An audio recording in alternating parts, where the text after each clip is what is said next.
In this video, I'm going to show you how to bet on 1xBet for beginners. It is very simple to do. You first need to deposit, and to do that, you click on Menu, and you can click on Deposit at the top when the transaction is complete.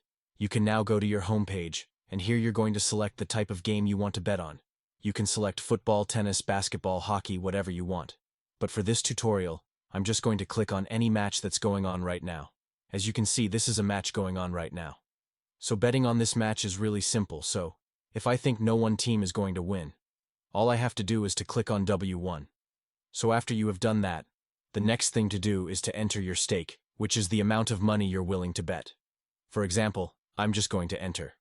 So basically the potential returns is the amount of money I'm going to win if my bet is successful. And the way it's calculated is the amount you're willing to bet multiplied by the UD. And when you are satisfied with the BT, all you have to do is to click on BT in the green icon to place your bet. As simple as that. Subscribe for more videos.